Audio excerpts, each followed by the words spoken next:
For today's video ay samahan nyo ako mag-unbox. Umorder nga pala ako ng laundry basket. So, lagayin ng aming maruruming damit. Makikita ninyo na ito ay malaki at mukhang matibay. Made siya sa rattan plastic. So, may kasama pa itong mga gulong. So, hindi na tayo mahihirapan pang magbuhat dahil ito ay movable. So, ayan, kinuha ko na nga ang aming labahin. Makikita nyo ang aming labahin. Napunong-puno na ito sa basket.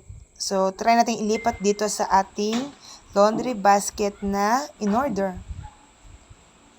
So, ayan. Dito nga pala kagandahan itong laundry basket na ito ay meron itong cover. So, hindi makikita kung gaano nakarami ang labahin ninyo. So, pwedeng pa siyang siksikin dyan.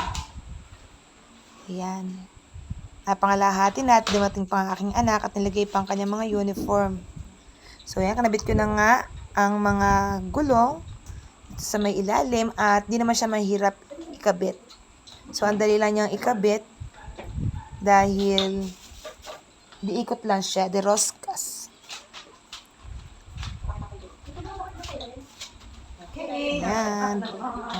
Okay na siya. At makikita nyo naman, movable ang ating laundry basket with cover.